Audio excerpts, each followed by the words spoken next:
बोलो सीताराम राम, बोलो राजा राम राम।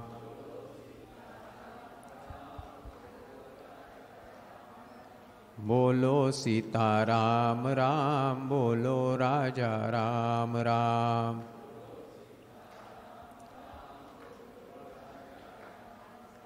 बोलो सीताराम राम, बोलो राजा राम राम।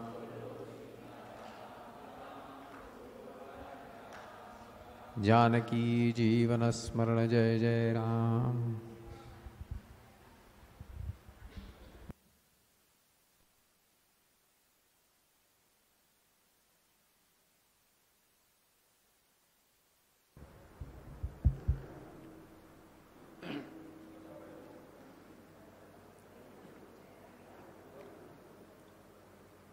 नमामि सद्गुरुं शांतं सच्चिदानंद विग्रहं पूर्णब्रह्म परानंदम ईशमाळंदिवल्लभं प्रपन्न पारिजाताय तोत्रवेत्रैकपाणये ज्ञानमुद्राय कृष्णाय गीतामृतदुहे नमः। माधुर्यरसकल्लोलां शिवशक्त्यैकरूपिणीं अमृतानुभवार्थाय वन्दे ज्ञानेशनन्दिनीं। नमो गोविंददेवाय ज्ञानदेवस्वरूपिणे वाग्मिने वाङ्निधानाय यतये वेदमूर्तये। ज्ञानेन योगेन च कर्मणा च भक्त्या च सर्वस्वसमर्पणेन आराधिताभ्यां श्रुतिमार्गदक्षैः नमो नमः श्रीगुरुपादुकाभ्यां।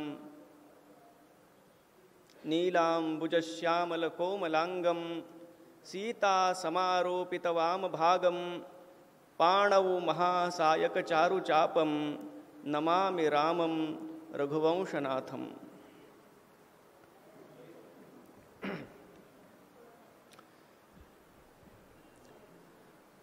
पूज्य श्री ब्रह्मचैतन्य गोंदवलेकर महाराजांच्या जन्मोत्सव सोहळ्यामध्ये आपण हाची सुबोध गुरूंचा या काव्याचं रसास्वादन करतोय।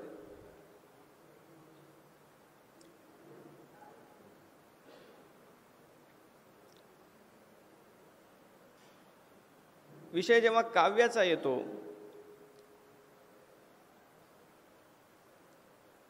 लौकिक अर्थानं तशा अनेक विषयांवरच्या अनेक प्रकारच्या कविता,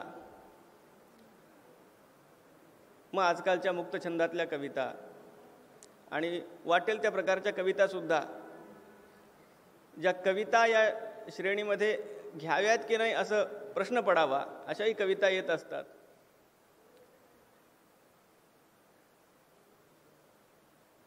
पण खऱ्या अर्थानं सर्वोच्च काव्य हे कशाला म्हणावं? एक दृष्टांत देत असताना माऊलींची सुंदर ओवी आहे। वाचा बरवे कवित्व, कवित्वी बरवे रसिकत्व, रसिकत्वी परतत्व स्पर्शु जैसा।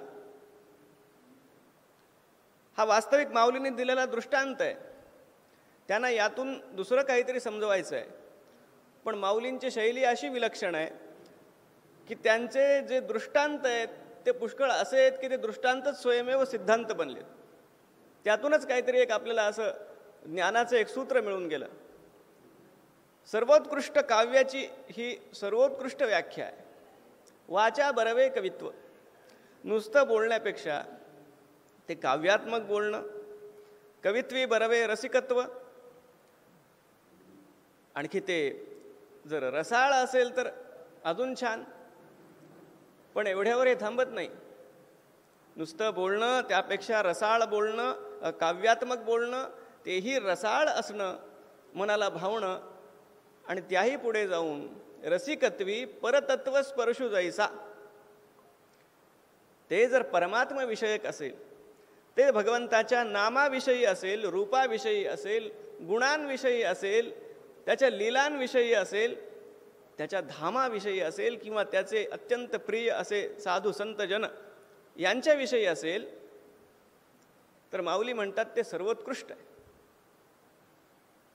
आणि त्यातही सामान्य कुठल्या कवीनं लिहिलेलं एखादं कवन परमात्म्याच्या विषयी कुणी बोलावं ते सुंदरच आहे,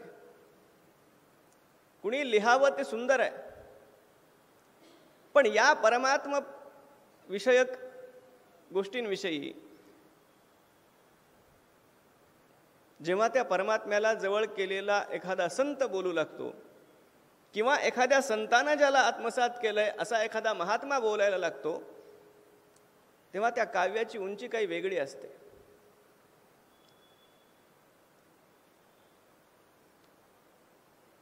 एक सुंदर संस्कृत सुभाषित आहे, लौकिकानां हि साधूनां अर्थम वाग अनुवर्तते, ऋषीणां पुनराद्यानां वाचमर्थोनुधावती. लौकिक अशा कुणी आपल्या बुद्धीनं अगदी रसालंकाराने युक्त विद्वत्ता प्रचूर असं जरी सुंदर काहीतरी लिहिलं ते छान आहे, पण ते विचारपूर्वक लिहिलं गेलेलं आहे, त्याची वाणी अर्थाच्या मागे धावते कवी म्हणतो. तो कवी ही चिंता वाहत असतो लिहिताना की हे कुठेतरी अर्थपूर्ण व्हावं, हे आशय पूर्ण व्हावं. ते होतं, पण ते यत्न साध्य आहे. मात्र जेव्हा एखादा ऋषितुल्य व्यक्तित्व ज्याच्या जीवनामध्ये अध्यात्म मुरलेलं आहे, ज्यानं गुरुकृपेचा अनुभव घेतलेला आहे, ज्याचं नाम सिद्ध झालेलं आहे, असा एखादा महापुरुष जेव्हा लिहायला लागतो, ऋषीणाम पुनराद्यानाम वाचम अर्थोनुधावती, तो जे बोलतो ते शास्त्र होतं, तो जे वागतो ते शास्त्र होऊन जातं. रामायणामध्ये भगवान रामचंद्रांनी जेव्हा वनवासाला जाण्याचा निश्चय केला, ते गेले सुद्धा. त्यांचं मन वळवण्यासाठी जेव्हा भरत जातात, चित्रकूटावर त्या दोघा भावांची ती अतिशय भावूक अशी भेट होते. आणि जेव्हा भरत हे ठरवतात की आपल्या पादुकांना मी सिंहासनावर अभिषिक्त करीन आणि राज्य वास्तविक चालवणाऱ्या त्या पादुका असतील, मी फक्त आपला पाईक म्हणून राज्यकारभार पाहीन. पण हे ठरवल्यानंतर जेव्हा या विषयीची अनुज्ञा किंवा अनुमती वसिष्ठ महाराजांच्याकडे भरत मागतात की हे मी जे करतोय ते शास्त्रोचित आहे का, पादुकांचा कधी राज्याभिषेक झालेला आहे का. तेव्हा वसिष्ठांनी सांगितलं, भरता, ज्या अवस्थेमध्ये आता तू आहेस, ज्या स्तरावर तू आहेस, तुला शास्त्राप्रमाणे वागण्याचं बंधन नाहीये. तू जे आत्ता करतोयस ते स्वयमेव शास्त्र आहे. जयांच्या वर्तनी नीती जियाली दिसे, माऊली ज्ञानेश्वरीत म्हणतात. त्याप्रमाणे ज्या काव्याचं आपण आस्वादन करतोय ते त्या कोटीचं काव्य आहे. नामात रंगुनिया व्यवहारी सर्वभोग सेवावे, हाची सुबोध गुरूंचा भोगा संगे कुठे न गुंतावे. चटकन आपलं लक्ष या आर्यमध्ये व्यवहारी सर्व भोग सेवावे या पदावलीकडे जातं. माणसाला जे आवडतं तिकडे चटकन लक्ष जातं. लहान मुलं जेव्हा एखाद्या मोठ्या दुकानात त्यांना नेलं जातं, एखाद्या मॉलमध्ये नेलं जातं, इतर कुठल्या गोष्टीकडे ते जाणार नाही. जिकडं चॉकलेट्स असतील, जिकडं काही खेळणी असतील, तिकडे त्यांचं लक्ष बरोबर वेधलं जातं आणि ते आधी तिकडे धाव घेतात. माणसाचं मन आहे असंच आहे.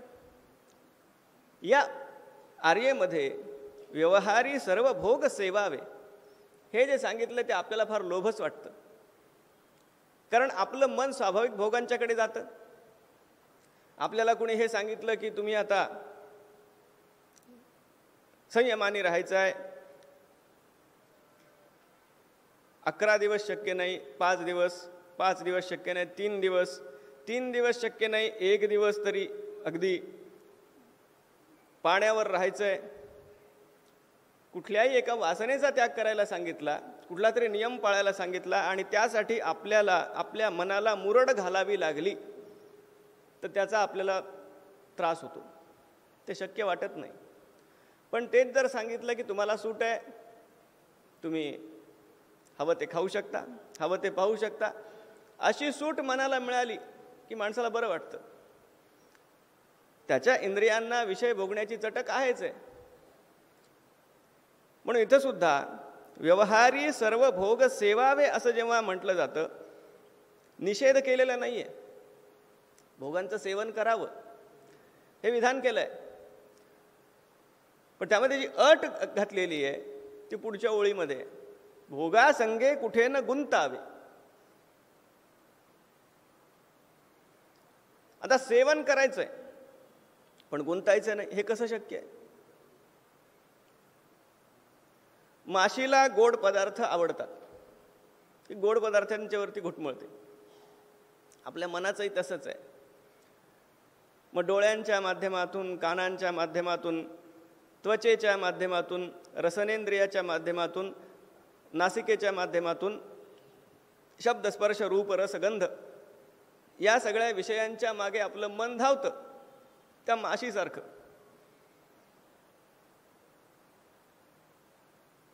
पण सेवणं म्हणजे काय आणि गुंतणं म्हणजे काय? एक माशी जर मधाच्या वरती बसली आणि दुसरी एक माशी ती साखरेवरती बसली, आता जर त्या माशीला तिथून हटवण्यासाठी कोणी प्रयत्न केला तर कुठली माशी उडू शकेल? जी साखरेवर बसलेली आहे ती. जी मधाच्या वरती बसलेली आहे ती फक्त सेवन करत नाही, ती गुंतली आहे तिथं. आता तिच्या इच्छेनं ती बाजूला होऊ शकत नाही. पण जी साखरेवरती बसली आहे ती सेवन तर करते, पण तिची बुद्धी जेव्हा सांगेल, तिचा विवेक जेव्हा सांगेल की आता ही वेळ आहे, आपल्याला इथून निघालं पाहिजे, त्या क्षणी ती तिथून मोकळी होऊ शकते. भोगा संगे कुठे न गुंतावे, हे त्या माशीसारखं आहे. मनाला विषयांची ओढ असणार आहे. बरं, विषयांची ओढ हा मुद्दा वेगळा आहे, पण आपण जर प्रपंचात राहत असू, गृहस्थाश्रमी असू, आणि अगदी काय आपण योगी नाही आहेत, संन्यासी नाही आहेत की सर्वसंग परित्याग करून जाणार आहोत. आपण घरात राहणार, आपण प्रपंच सगळा करणार, आपला व्यवसाय करणार, आपली त्या त्या आश्रमानुसार जी कर्तव्य आहेत ती सगळी करणार. मग हे सगळं करत असताना हे सगळे विषयसुद्धा इथेच असणार, आपल्या अवतीभोवतीच असणार, त्यांच्याशी आपला संपर्कसुद्धा येणार.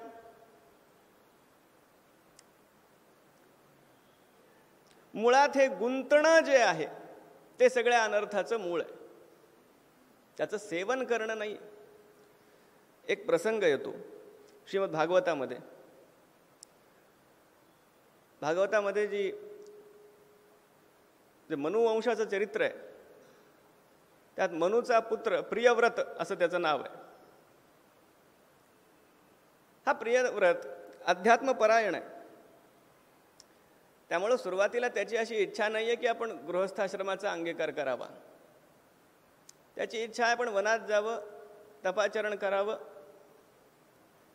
भगवंताशी त्याचा जो संवाद झाला आहे त्यात स्वतः भगवान त्याला फार सुंदर एका श्लोकामध्ये असं सांगतात प्रियव्रताला, भयं प्रमत्तस्य वनेष्वपि स्यात् यतस्य आस्ते सह षट्सपत्नः जितेन्द्रियस्यात्मरतेर्बुधस्य गृहाश्रमः किन्नु करोत्यवद्यम्. भगवान त्याला एक अत्यंत महत्त्वाची गोष्ट ही सांगतात, भयं प्रमत्तस्य वनेष्वपि स्यात्. जो विषय लोलूप आहे, भोगांच्या मध्ये ज्याचं मन लिप्त झालेलं आहे, तो वनात जरी गेला तरी सुखानं राहू शकत नाही. का राहू शकत नाही? सहषट्सपत्नः. अरे तो वनात गेला तरी त्याच्या मनामध्ये हे सहाही शत्रू आहेत, काम क्रोध आदी सगळे, ते त्याला सुखानं राहू देणार नाहीये. तो कुठेही जाऊ. जितेंद्रियस्यात्मरतेर्बुधस्य गृहाश्रमः किन्नु करोत्यवद्यम. जो जितेंद्रिय, आपल्या इंद्रियांवर ज्याचा संयम आहे, जो इंद्रियांच्या ताब्यात नाहीये, इंद्रिय ज्याच्या ताब्यात आहे, आणि आत्मरती, ज्याला हे उमजलंय की सुख आतमध्ये आहे, सुख बाहेर नाहीये, हे ज्याला उमजलंय, ज्याचा इंद्रियांवर ताबा आहे, भगवान म्हणतात गृहाश्रम किन्नु करोत्यवद्यम. तो घरात जरी राहिला तरी तो गृहस्थाश्रम त्याचं काय वाकडं करू शकणार आहे. उलट पुढे चालून आणखीन भगवान म्हणतात की गृहस्थाश्रम हा खऱ्या अर्थानं या सगळ्या षड्रिपूंना जिंकण्यासाठी एक उत्तम मार्ग आहे. कसा? भगवान म्हणतात तो किल्ल्यासारखा आहे. एखादा गृहस्थाश्रमी जेव्हा या विकारांशी लढायला जातो तेव्हा तो किल्ल्यात राहून लढणाऱ्या राजासारखा सुरक्षित असतो. न लगे सायास जावे वनांतरा, सुखे येतो घरा नारायण.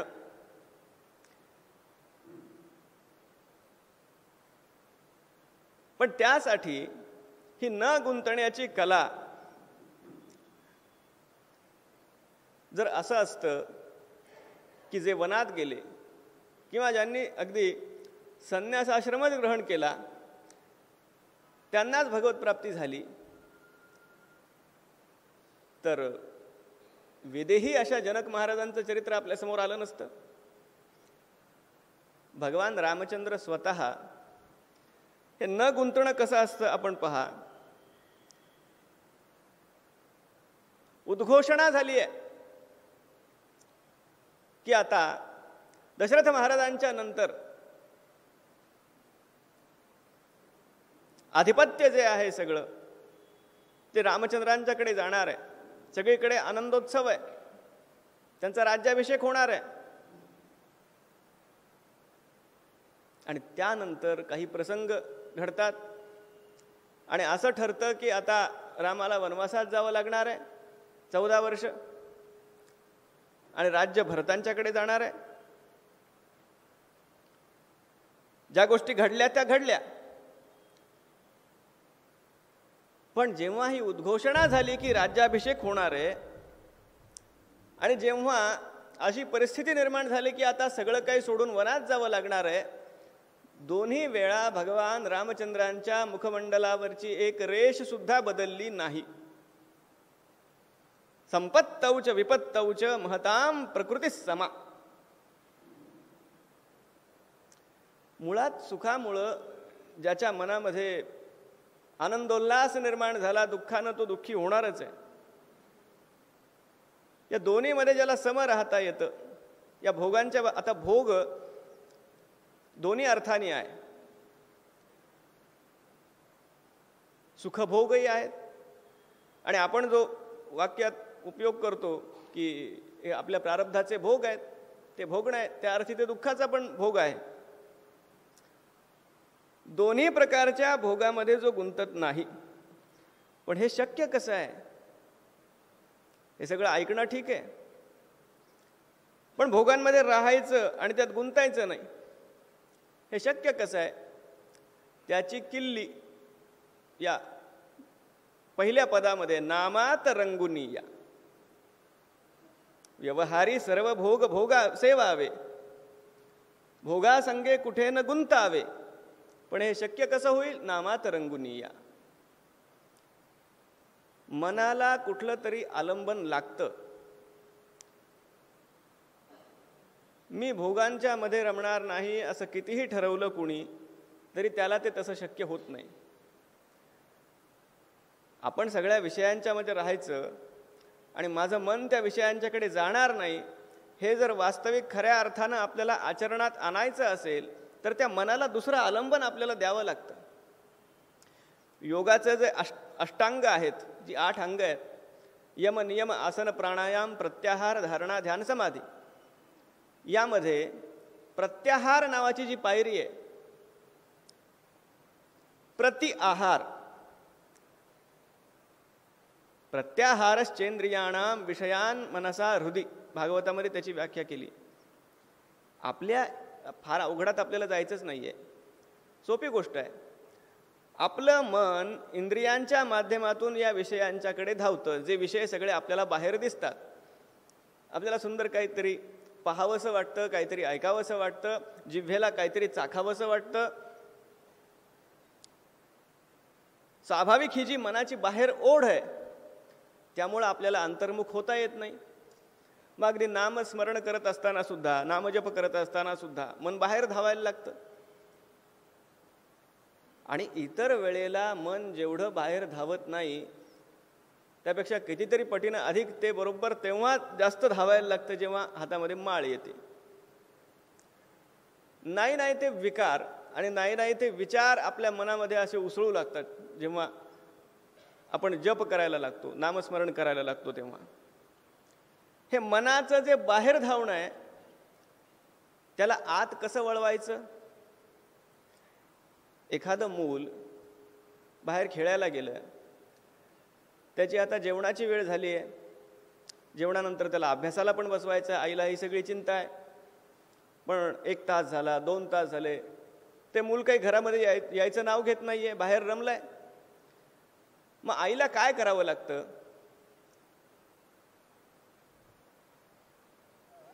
आई त्याला जाऊन असं काहीतरी प्रलोभन देते की तू जर घरात आलास तर तुझी आवडती मी खीर केली, तुझं आवडतं मी अमुक केलंय, बाबाने तुझ्यासाठी काहीतरी एक तुझं आवडतं खेळणं आणलंय, असं हळूच त्याच्या कानात सांगितलं की ते मूल अगदी आपसूक बाहेरचं त्याचं ते खेळणं विसरून घरामध्ये येऊन बसतं. तिचा उद्देश साध्य होतो. हे जसं आहे, एखाद्या बालकाला जसं गुंजारून एखाद्या दिशेला वळवावं लागतं, संतांनी सांगितलं या मनाशी पण तसंच वागायचं असतं. लालयेत चित्त बालकम, मन बालकासारखं आहे. मनाशी आपण जेवढी झुंज घेण्याचा प्रयत्न करू ते तितकं जास्त मग वांड आहे, ते अजून जास्त प्रतिकार करणार. म्हणून समर्थ रामदास स्वामी महाराजांनी सुद्धा त्यांच्या मनाशी जो संवाद आहे, मनाचे श्लोक आहेत, मनोबोध, त्याची सुरुवात कशी केली आहे, किती सुंदर केली आहे. मना सज्जना भक्तिपंथेची जावे. मना सज्जना, आपल्याला ठाऊक आहे आपलं मन सज्जन नाहीये, पण त्याला सज्जन म्हणायचं असतं. अरे बाळा तू किती शहाणा आहेस असं त्याला म्हटलं म्हणजे तो काम करायला तयार होतो. मना सज्जना, हे मन बालकासारखं आहे. आईनं त्या बालकाला घरामध्ये येण्यासाठी जसं बाहेर त्याला ज्या गोष्टींचं आकर्षण वाटतंय तशाच प्रकारच्या किंवा त्याहून उत्तम अशी गोष्ट घरामध्ये आपल्याला उपलब्ध आहे हे जाणवून दिलं, आणि मग ते बालक कुठलाही हट्ट न करता अगदी आपसूकपणे आतमध्ये घरात येऊन बसलं आईच्या इच्छेनुसार. तसं आपलं मन जे बाहेर सगळं सुख शोधण्याचा प्रयत्न करतंय, या विषयांच्या मागे धावतंय, त्या मनाला त्या विषयांच्या मधून जी सुख सगळी मिळाली अशी वाटतात तशा प्रकारची सुख त्याला आतून उपलब्ध करून देणं हा प्रत्याहार आहे, हा प्रतिआहार आहे. मनाला काय आवडतं? सुंदर रूप पाहायला आवडतं. अरे जगातल्या सगळ्या रूपांपेक्षा सर्वात सुंदर रूप आपल्या आतमध्ये विराजमान आहे असं म्हणून साधक जेव्हा भगवंताचं चिंतन करायला लागतो, त्यांची मानस पूजा करायला लागतो, आणि मनामध्ये जेव्हा भगवंताचं ते रूप आविर्भूत होतं साधनेच्या द्वारे, बाहेरच्या सगळ्या रूपांचं आकर्षण संपून जातं.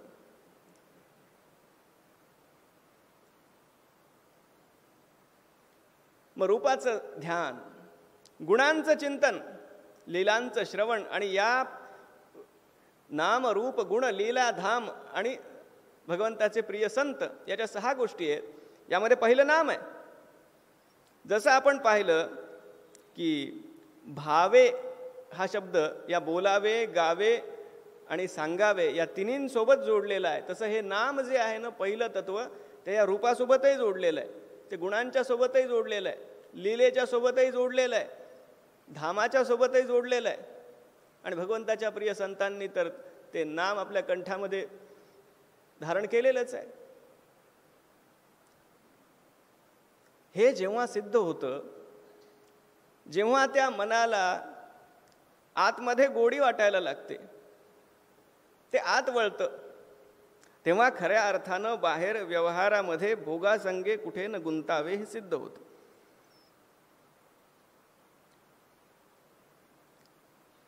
आणि नामातला खरा आनंद त्याला प्राप्त होतो.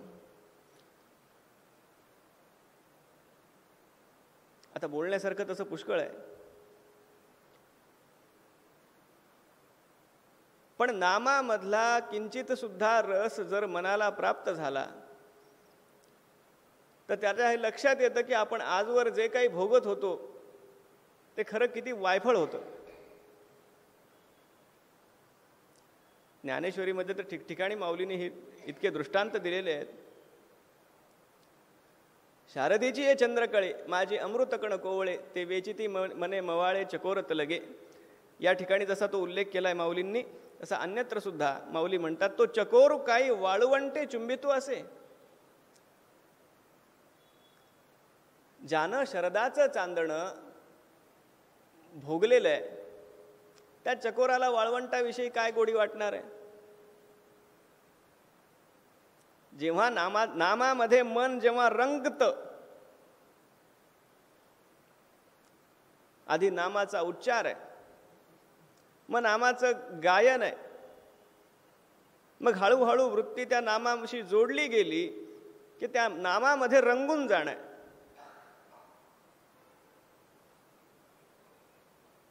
आनंदात असावे आळस भय द्वेष दूर त्यागावे, हाची सुबोध गुरूंचा अनुसंधाना कधी न चुकवावे. आनंदात असावे.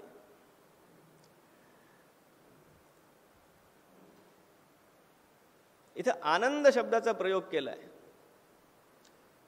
सुख आणि दुःख ही जोडी आहे, हे द्वंद्व आहे. आपल्याला नेहमी असं वाटत राहतं की मला सुख मिळावं. जगात देवाला मानणारे लोक असतील, देवाला न मानणारे लोक असतील, अनेक प्रकारच्या आवडीनिवडी असणारे लोक असतील, पण एका बाबतीत सगळ्यांचं एकमत आहे की मला सुख पाहिजे. कुणी म्हणणार नाही की मला दुःख पाहिजे.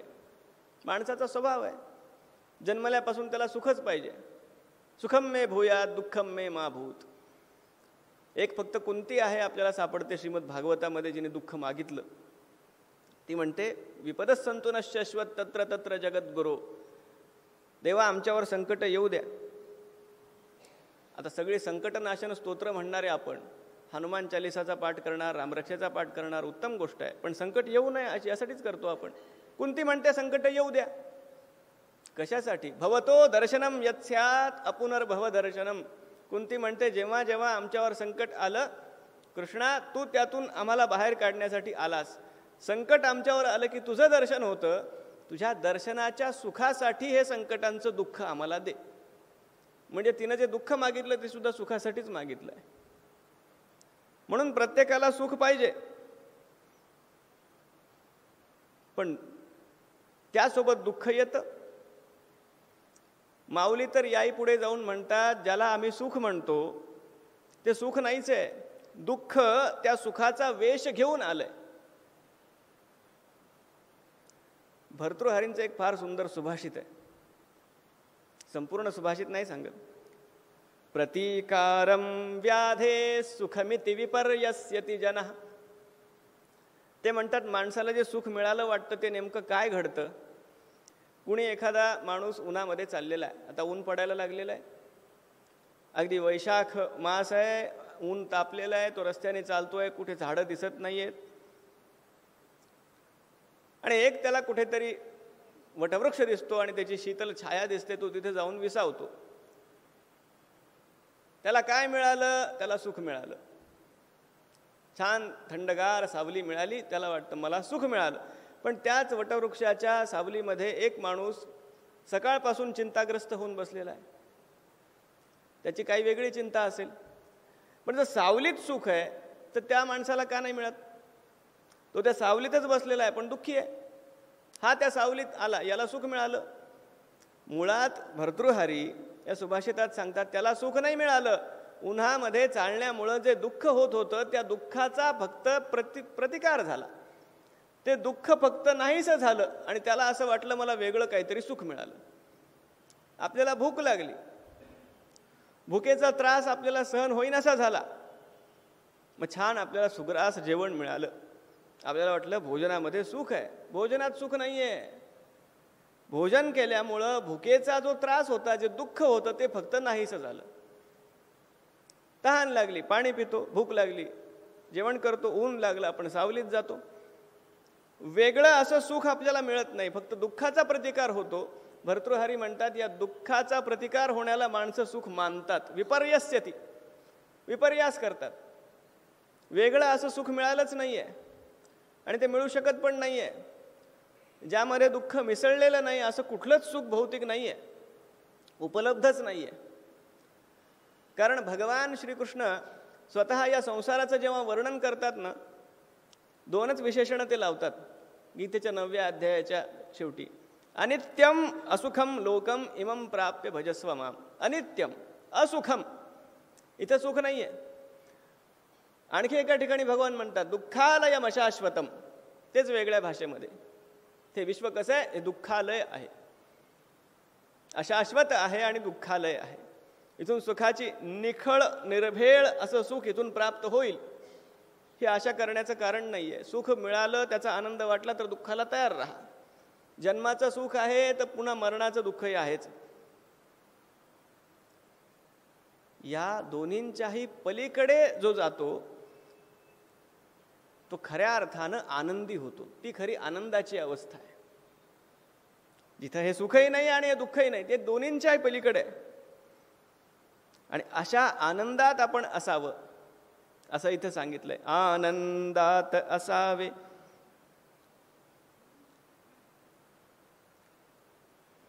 आपण ज्याचं नाम घेतो ना, तो नामी आणि नाम दोन्ही एकरूप आहेत हे महाराजांनी प्रत्येक वेळी सांगितलं. ज्याचं आपण नाम घेतोय त्याच्यामधले गुण हे आपोआप त्या नामाच्या पुन्हा पुन्हा घेण्यामुळं आपल्यामध्ये उतरत जातात. भगवान कसे आहेत? भगवान कधी दुःखी नाही आहेत. भगवान या सगळ्या भोगांपासून अलिप्त आहेत. भगवान श्रीकृष्ण प्रत्येक ठिकाणी जिथं जिथं त्यांचा उल्लेख येतो गीतेमध्ये प्रहसन्निदम अब्रवीत. भगवान कसे म्हणाले? अर्जुनाशी बोलताना भगवान मंद स्मित करत हे बोलले. असाच प्रत्येक ठिकाणी उल्लेख आहे. कुठेही ते विषण्ण नाही आहेत, ते प्रसन्न आहेत. मग आपोआप त्या भगवंताचं नामस्मरण करत असताना त्यांचा हा प्रसन्नतेचा गुण आपल्या अंगी झिरपू लागतो. भगवान रामचंद्र अलिप्त आहेत. भगवान रामचंद्र मर्यादा पुरुषोत्तम आहेत. पुढे याच्यामध्ये सांगितलेलंच आहे. आचार संयमाने युक्त असा नीती धर्म पाळावा. हे त्या नामीचे गुण आहेत. आपोआप त्या नामाच्या माध्यमातून आपल्यामध्ये यायला लागतात. पण या सगळ्या गुणांचं आधान, या गुणांना प्राप्त करणं हे साध्य करायचं असेल तर सर्वात आधी आपल्यामधले जे दुर्गुण आहेत ते बाजूला करण्याचा प्रयत्न करायला सगळ्या संतांनी सांगितलं. आळस भय द्वेष दूर त्यागावे. भगवान कपिलांचा आपण उल्लेख पाहिला सकाळी. त्यांनी जो आपल्या आईला उपदेश केला श्रीमद भागवतामध्ये, त्यातही योगाचा उपदेश करत असताना ते म्हणतात सत्संगती आपल्याला प्राप्त होईल तेव्हा होईल, आधी कुसंगती सोडली पाहिजे. सद्गुणांची प्राप्ती आपल्याला करणं शक्य होईलच, पण आधी दुर्गुणांना सोडलं पाहिजे. आळस आपला अतिशय प्रिय मित्र, म्हणजे सगळ्यांच्या अनुभवाची गोष्ट आहे. तमोगुणाचं प्राबल्य, हा आळस तमोगुणाचंच लक्षण आहे. या तमोगुणाचं वैशिष्ट्य असं आहे की हा दिसायला सत्वगुणासारखा दिसतो.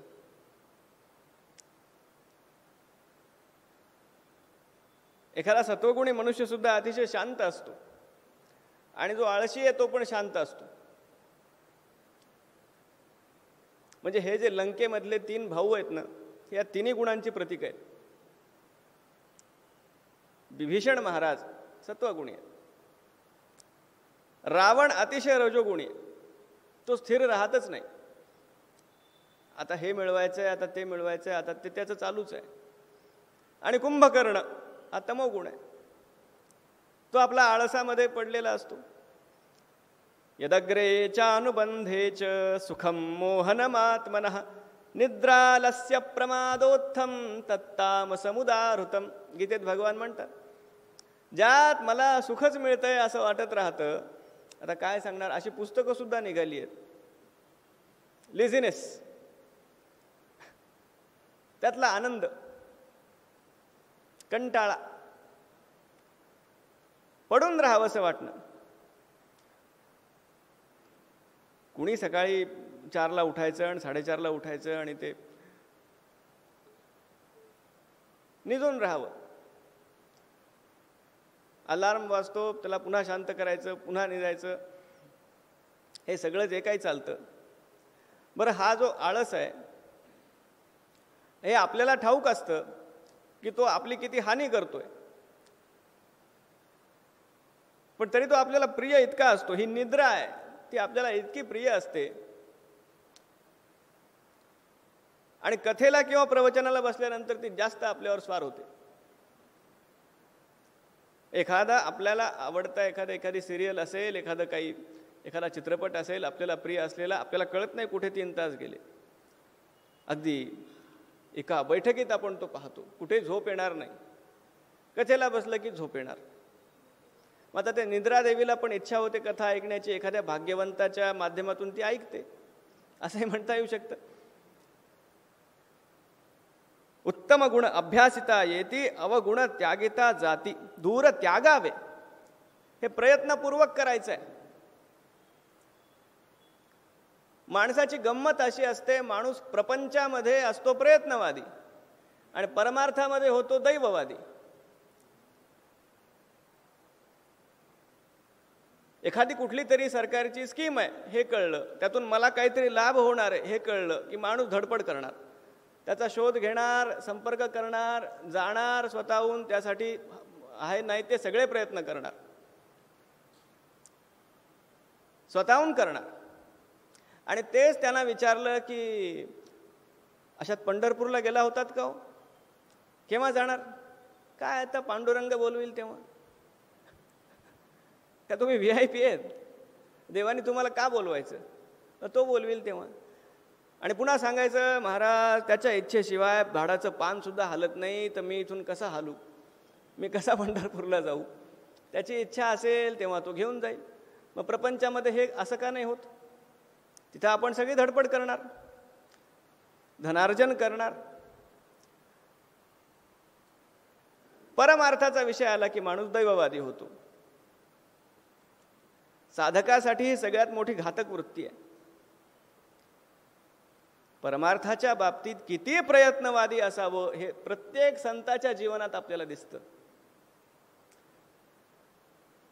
प्रत्येक संताच्या जीवनात आहे. समर्थ रामदास स्वामी महाराज, त्यांचं जे साधक जीवन आहे, 12 वर्षांचा हा नारायण जेव्हा लग्नातून सावधान शब्द ऐकून जो तिथून पळाला, त्यानंतर जे त्यांनी नाशिक गाठलं, तिथून पुढे जी त्यांची साधकावस्था आहे, जे साधक जीवन आहे, करुणाष्टकांच्या मध्ये आपण एकदा वाचावं, ते त्यांचं आत्मचरित्र आहे. घरे सुंदरे सौख्य नाना परीचे, परी कोण जाणेल ते अंतरीच, मनी आठवीता चितो कंठ दाटे, उदासीन हा काळ कोठे न कंठे. प्रपंचाचा त्याग केलाय, पण ज्या परमात्म्यासाठी केलाय तो परमात्मा अजून भेटलेला नाहीये, ही अधांतरी अवस्था ही सगळ्या संतांनी अनुभवली. सद्गुरूच्या शोधासाठी महाराजांनी जी वणवण केली त्यांच्या चरित्रामध्ये आपल्याला वाचनात येते. प्रयत्नांची पराकाष्ठा या संतांनी केली, परमार्थाच्या मध्ये केली. आळस, भय आणि यामध्ये स्वयं अनुशासन आहे. कुणी सांगितल्यामुळं नाही. त्या 12 वर्षाच्या बालकाला टाकळीला ते जिथं तपाचरण करत होते कुणी उठवायला येत होतं का हो सकाळी? की उठ आता आपल्याला पुरस्चरण करायचंय. घरी मुलाला उठून बघा आपण, नाही थोडं थांब, नाही थोडं थांब. स्वयं अनुशासन. भय.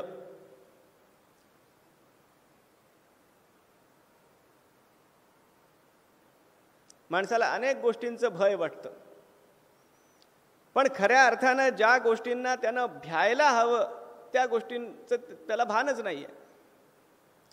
कुठल्या कुठल्या गोष्टीत कुठलं कुठलं भय आहे हे सुद्धा भर्तृहरींनी त्यांच्या एका श्लोकात फार सुंदर सांगितलंय. अतिशय सुंदर आहे त्यांचं वैराग्य शतक, एकदा आपण पाहावं. भोगे रोग भयं कुलेच्युति भयं वित्ते नृपालाद भयं माने दैन्य भयं बले रिपु भयं रूपे जराया भयं शास्त्रे वाद भयं गुणे खल भयं काये कृतांताद भयं सर्वं वस्तु भयावहं भुवि नृणां वैराग्यमेवा भयं. कुठल्या कुठल्या गोष्टीमध्ये कुठलं एक भय जोडलेलं आहे हे त्यांनी या एका श्लोकात दाखवून दिलं. भोगे रोग भयं. भयाचा त्याग कसा करावा त्यासाठी आधी या भयाचं चिंतन केलं पाहिजे. कुठल्या गोष्टींना भ्यावं हे आधी कळलं पाहिजे.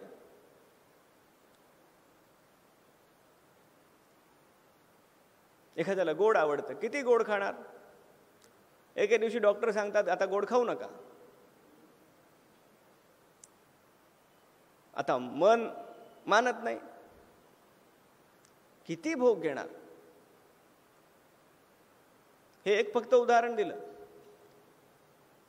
पण या भोगांना एक मर्यादा आहे. पुष्कळ ऐकलं पण आता कान काम करत नाही. पुष्कळ पाहिलं पाहिलं पाहिलं पाहिलं पाहिलं आता डोळे काम करत नाही. कुठला एक विकार जडला, एखादा आजार जडला, आता कुठे जाता येत नाही. भोगे रोग भयम, याला मर्यादा आहे. या भोगांना या देहाची एक मर्यादा आहे.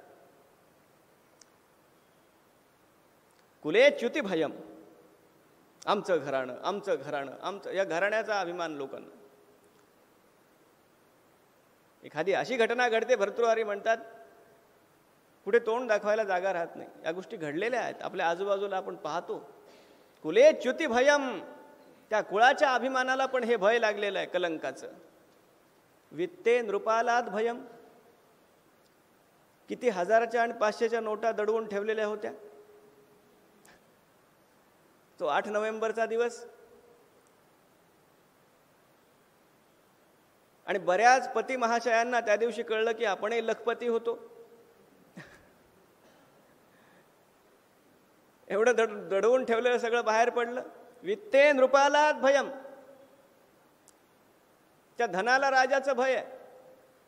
माने दैन्य भयम, फार मानभावीपणा एखाद्यामध्ये आहे. हो, अभिमान, त्याला दैन्य भयम. कुठे लाचारीचं जीवन त्याला जर अंगीकारावं लागलं ना, त्यासारखं दुःख नाही. पुष्कळ मानाने जगले पण आता वेळ अशी आली की हात पसरावे लागतायत. हे भय आहे, त्या मानाला हे भय जोडलेलं आहे. बले रिपु भयम, कितीही कुणी बलसंपन्न असला तरी माझ्यापेक्षा कुणी बलसंपन्न जर असेल तर त्याची त्याला भीती आहे. रूपे जराया भयम, रूपाचा अभिमान आहे. आपण किती सुंदर आहोत, किती मनमोहक आहोत, आणि मग एक एक सुरकुती दिसायला लागली, एक एक केस पांढरा दिसायला लागला की भय वाटायला लागतं. त्या वार्धक्याचं त्या रूपाला भय आहे. शास्त्रे वाद भयम, जो अत्यंत विद्वान आहे त्याला त्यापेक्षा जास्त विद्वानाची गाठ पडली की भय आहे पराजयाचं. गुणे खल भयम, एखाद्या दुष्टाचं भय आहे गुणवान व्यक्तीला. त्या गुणांचाही अभिमान करण्यात अर्थ नाही. आणि सगळ्यात शेवटी भर्तृहरी म्हणतात, काये कृतांतात भयम. ज्या शरीराचे सगळे चोचले पुरवले, ज्या शरीरासाठी सगळ्या गोष्टी केल्या, देहे रक्षणा कारणे यत्न केला, परी शेवटी काळ घेवो निगेला. काये कृतांतात भयम. या शरीराला त्या मृत्यूचं भय, ते तर सगळ्यात मोठं भय. शेवटी कवी म्हणतात, सर्वं वस्तु भयावहम भुवि नृणाम वैराग्यमेवा भयम. वास्तविक जर अभयदान देणारी कुठली गोष्ट असेल तर ते वैराग्य. आणि ते ज्ञान आणि वैराग्य हे दोन्ही ही भक्तीची मुलं आहेत. भागवतामध्ये कथा आहे तशी. हे भक्तीचे पुत्र आहेत दोन्ही. भक्ती आली की ज्ञान आणि वैराग्य दोन्ही येतं. हे भागवतात वारंवार सांगितलेलं आहे. वासुदेवे भगवती भक्तियोग प्रयोजितः जनयत्याशु वैराग्यम ज्ञानंच यद हैतुकम.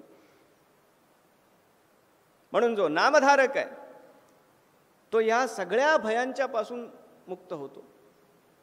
पण ते भय आधी ओळखावं लागतं. आळस भय द्वेष दूर त्यागावे. द्वेष,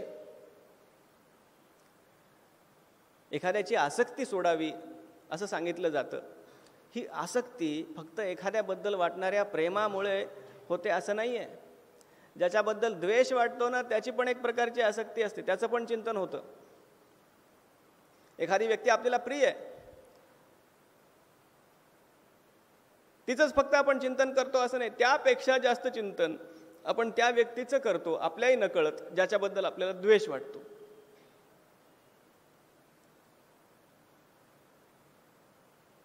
आपल्याला हे कळतही नाही. आणि भगवंतानी स्वतः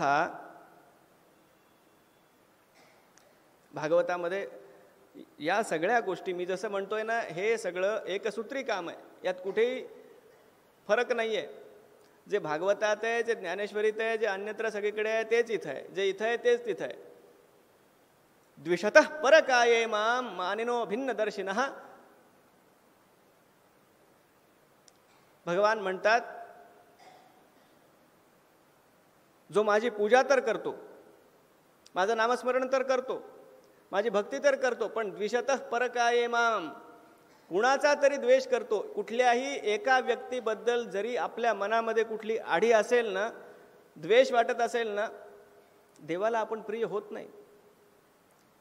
म्हणून भगवंतांनी शब्दांची योजना सुद्धा अशी केली आहे, तो त्या व्यक्तीचा द्वेष करतो असं भगवान म्हणत नाही. द्विषतः परकाये माम, त्या दुसऱ्याच्या देहामध्ये असलेल्या माझा जो द्वेष करतो, भिन्न दर्शिनः, त्याला भिन्न मानून त्याची भक्ती सफळ होत नाही. म्हणून या द्वेषाचा परित्याग,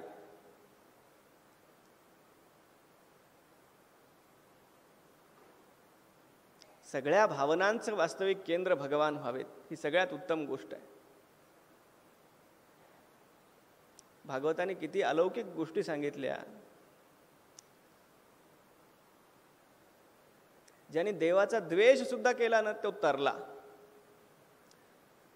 ज्याला देवाबद्दल भय वाटलं तोही तरला. कामात क्रोधात भयात द्वेषात येन केन प्रकारेण मनः कृष्णे निवेशयेत. आपल्याला जर राग यायचा असेल ना, राग भांडावं असं वाटत असेल ना, देवाशी भांडावं. सगळ्या भावनांचं केंद्र भगवान व्हावे. संतांनी भांडणं सुद्धा खूप केली देवाशी. नामदेव महाराज तर अखंड भांडतायत, अनेक अभंग आहेत त्यांचे. जगाशी काय भांडायचं? आळस भय द्वेष दूर त्यागावे. पण नुसतं त्यागून चालणार आहे का? ते परत येणार नाहीत याची काही आपल्याला गॅरंटी आहे का? गीतेमध्ये 11व्या अध्यायाच्या सुरुवातीला अर्जुन म्हणतो, नष्टो मोह स्मृती मदनुग्रह रमम गुह्यम अध्यात मोहोयम विगतो मम. हे अर्जुनाचे शब्द आहेत. मोहोयम विगतो मम हे अर्जुन म्हणालेला आहे 11व्या अध्यायाच्या सुरुवातीला.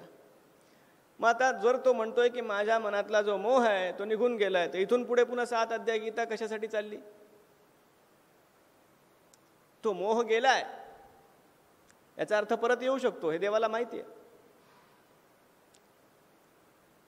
आणि आता तो म्हणतोय की मी तयार आहे, पुन्हा पाहिलं की त्याची अवस्था पहिल्यासारखी झाली तर काय करणार?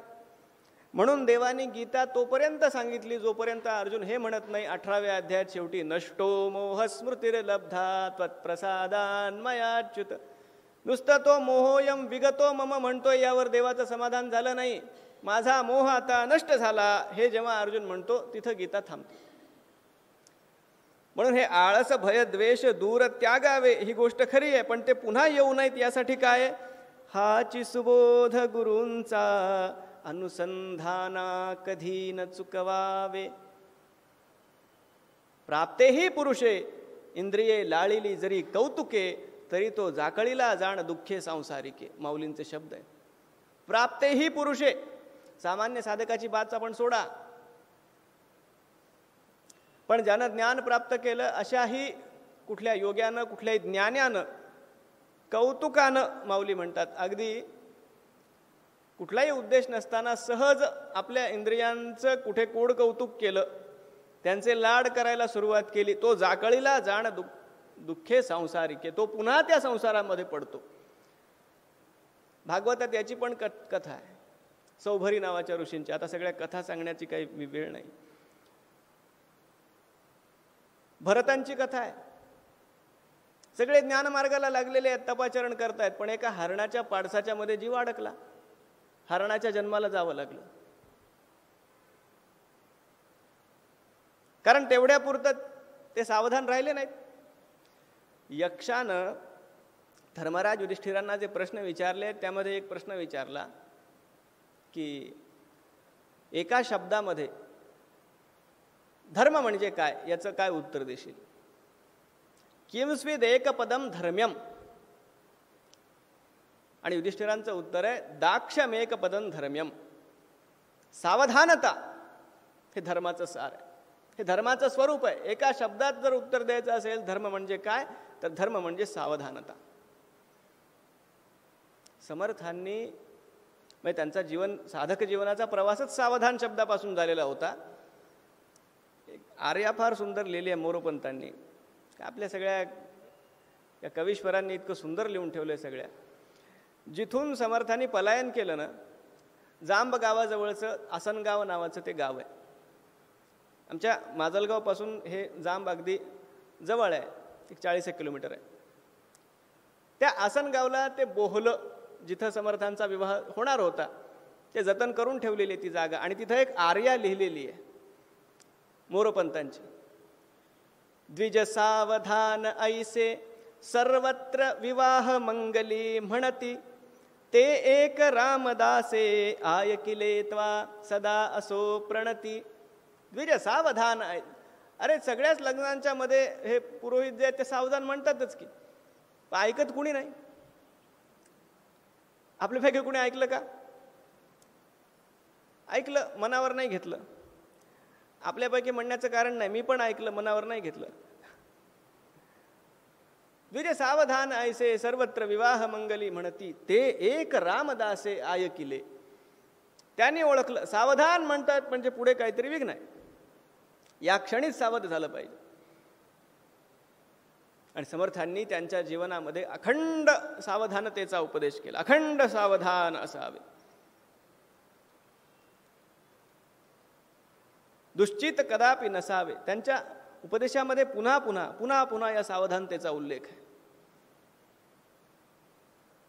मग ती परमार्थातली सुद्धा सावधानता आहे, प्रपंचामधली सुद्धा सावधानता आहे. आपण कुठे ठेवलेली वस्तू सुद्धा चुकूनही विसरू नये हे सुद्धा समर्थ दासबोधात सांगतात. इतकं सूक्ष्म चिंतन आहे. प्रत्येक बाबतीत सावधानता, परमार्थाच्या बाबतीत सुद्धा सावधानता. अनुसंधाना कधी न चुकवावे. असं कधीही समजू नये की आता या विकारापासून मी पूर्णपणे मुक्त आहे. जिथं आपलं अनुसंधान खंडलं तिथं त्या विकाराचा पुन्हा प्रवेश आपल्या जीवनात होऊ शकतो. गोड सदा बोलावे नम्रपणे सर्व लोकप्रिय व्हावे, हाची सुबोध गुरूंचा, भक्तीने रघुपतीस आळवावे, गोड सदा बोलावे. 3 शब्दांचा उपदेश आहे. किती अवघड आहे. नेहमी गोड बोलावं, हे फार अवघड आहे.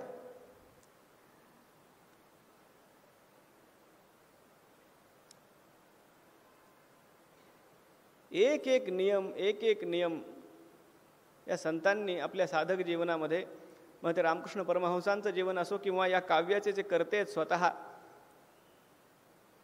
त्या बेलसरे बाबांचं जीवन असो, त्यांनी एक एक नियम हा आपल्या जीवनात आणण्यासाठी प्रयोग केले तसे. आणि ते वाचल्यानंतर आपलं लक्षात येतं की हे खरंच किती कठीण आहे. एका दिवसाचा जरी नियम केला ना, आणि हे नियम खरे आपल्या जीवनात यावेत यासाठी हे सणवार सगळे लावून दिलेले आहेत. तिळगुळ घ्या, गोड गोड बोला. ते गोड गोड बोलणं बाजूला राहिलं आणि त्या तिळगुळालाच जास्त महत्त्व आलं. ते निमित्त आहे, गोड बोलणं महत्त्वाचं आहे. कसं गोड बोलावं माऊलींनी सांगितलं, तैसे साच आणि मवाळ, मितले आणि रसाळ, शब्द जैसे कल्लोळ अमृताचे. एक एक एक एक विशेषण उलगडून पाहावं असं आहे. साच आणि मवाळ, त्यामध्ये सत्य असावं. गोड बोलायचं म्हणजे काहीतरी बोलून कुणाला तरी खुश करायचं, खुशामत करायची, हे प्रकारचं गोड बोलणं नाही आहे. साच आणि मवाळ पद्धतीनं बोललेलं. आपला स्वरच असा काही लागतो बोलताना, मितले. थोडक्यात पुष्कळ तर पाल्हाळ लावलं गेलं तर ते गोड बोलण्याचाही त्रास होतो. किती गोड खाणार. मितले आणि रसाळ, शब्द जैसे कल्लोळ अमृताचे, नम्रपणे सर्व लोक प्रिय व्हावे. सगळ्या लोकांचे आपण प्रिय कसे होऊ, यक्षाने हा पण प्रश्न विचारला आहे. कुठली अशी गोष्ट आहे जी सोडल्यानंतर आपण सगळ्या लोकांचे प्रिय होऊ शकतो. युधिष्ठिराने उत्तर दिलं, मानम हित्वा प्रियो भवती. सगळ्या लोकांचं प्रिय कसं व्हावं, धर्मराजाने सांगितलं, मान सोडावा. मानी व्यक्ती कुणालाही प्रिय नसते. तो एखाद्या अधिकार पदावर असेल तर हांजी करणारे त्याला समोर भेटतील, पाठीमागून तेही त्याच्याबद्दल काय बोलतात हे ऐकण्याची त्याची इच्छा असू शकत नाही. समोर सगळे चांगलं बोलतील. पण एखादा प्रिय तेव्हा होतो जेव्हा त्याला कुठल्याही मानाची अपेक्षा नसते. आणि वास्तविक तोच भगवंताचं नामसंकीर्तन करण्याचा अधिकारी सुद्धा आहे. बरं, चैतन्य महाप्रभूंनी स्वतः सांगितलं, कोणी भगवंताचं संकीर्तन करावं. ते म्हणतात, तृणादपि सुनीचेन तरोरपि सहिष्णुना अमानिना मानदेन कीर्तनीय सदा हरी. तृणादपि सुनीचेन, गवताच्या पात्यापेक्षा सुद्धा मी अगदी कसपटा समान आहे. मी तरोरपि सहिष्णुना, एखादी वृक्षापेक्षा सुद्धा अधिक जो सहनशील आहे.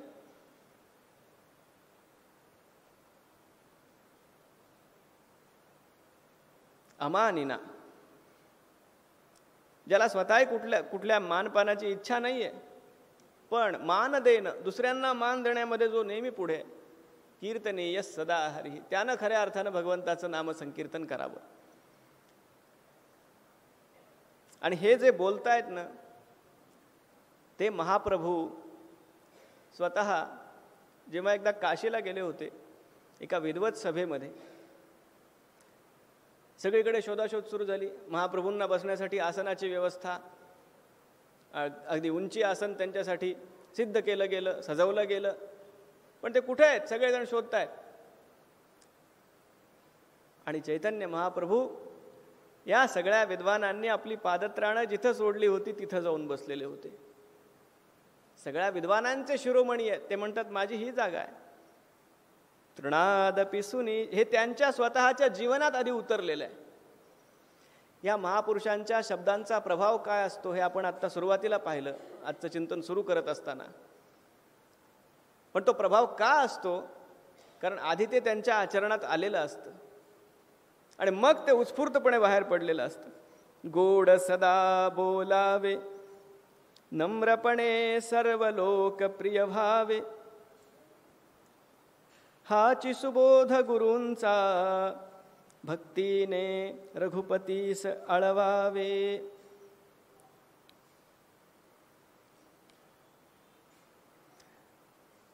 गोड सदा बोलावे हे आपण ऐकलं, पण काही काही लोकांच्या मध्ये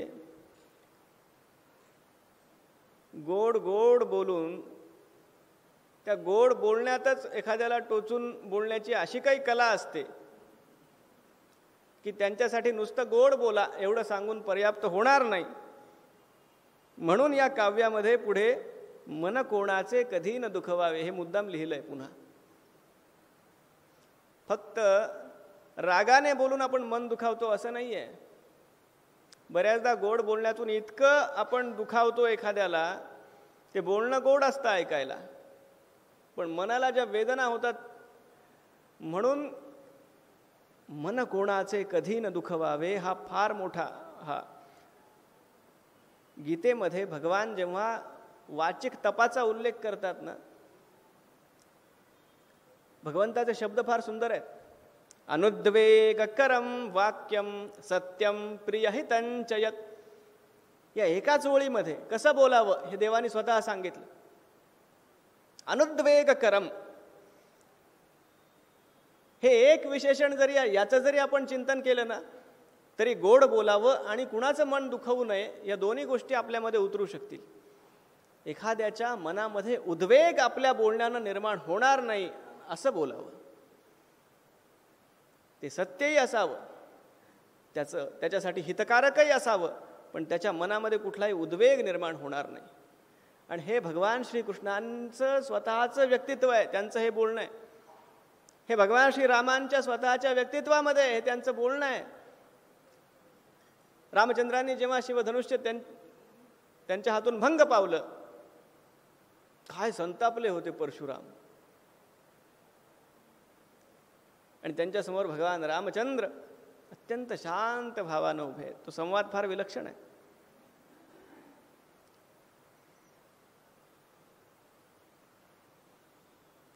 स्वांतर शुद्ध असावे, कपटाचरणा कधी न वश व्हावे, हाची सुबोध गुरूंचा मन कोणाचे कधी न दुखवावे.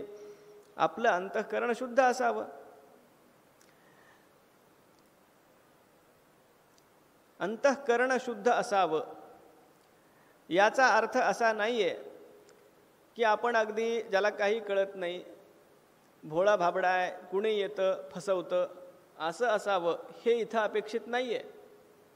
आपल्या मनामध्ये कुणाबद्दल कुठलीही चुकीची भावना असता कामा नये, ही गोष्ट सत्य आहे. ती असू शकतही नाही. जर भक्तीने आपण रघुपतीस आळवत असू प्रत्येक क्षणी, तर मनामध्ये आपल्या कुठलेही दोष क्लेश असू शकत नाहीत.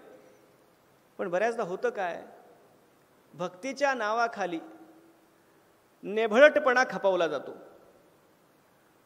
हा भोळा भाबडा भक्त आहे बिचारा असं म्हणून त्याला कुणी फसवतं. हा असा भक्त समर्थांना अपेक्षित नाही आणि महाराजांनाही अपेक्षित नाहीये.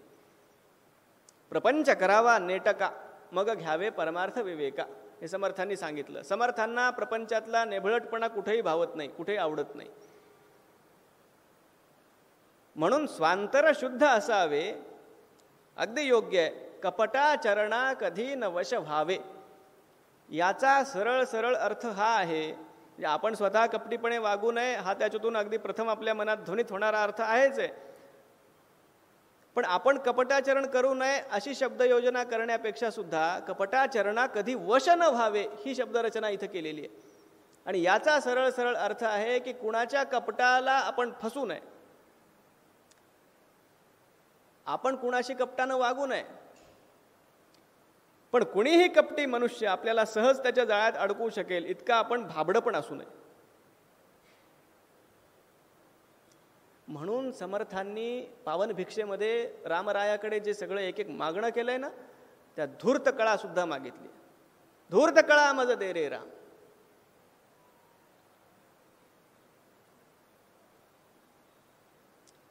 हा अगदी सार्वत्रिक एक समज असतो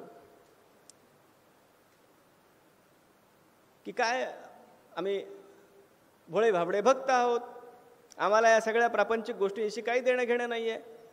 हे तेव्हा जेव्हा आपण भगवंताच्या समोर असतो. देवाच्या समोर आपली सगळी बुद्धी शरणागतच करायची असते. देवाच्या समोर आपली विद्वत्ता असेल, आपला लौकिक असेल, आपलं चातुर्य असेल, ते सगळं समर्पितच करायचं आहे. पण संसारात वागताना, प्रपंचात वागताना ते चातुर्य, ती धूर्त कळा ही सगळी आपल्या अंगामध्ये असली पाहिजे. तो खऱ्या अर्थानं भगवंताचा प्रिय भक्त. समर्थांनी त्यामुळे अनेक ठिकाणी सांगितलेलं आहे, पण मनाच्या श्लोकात सुद्धा ज्यांनी जाणता भक्त होऊन राहे हे समर्थांनी सांगितलंय. नेणता नाही, नेभळट नाही, जाणता भक्त. ते चातुर्य आपल्यामध्ये असलं पाहिजे. कपटाचरणा स्वये नवशभावे, हाची सुबोध गुरूंचा मन कोणाचे कधी न दुखवावे. अत्यंत सुंदर हा सगळा उपदेश आहे. माझा राम सखा मी रामाचा दास नित्य बोलावे, हाची सुबोध गुरूंचा रामापाशी अनन्य वागावे. आणि पुढचा सुद्धा जो उपदेश आहे त्याचं चिंतन आपण उद्याच्या आपल्या या प्रवचनमालेच्या अंतिम सत्रात करूया.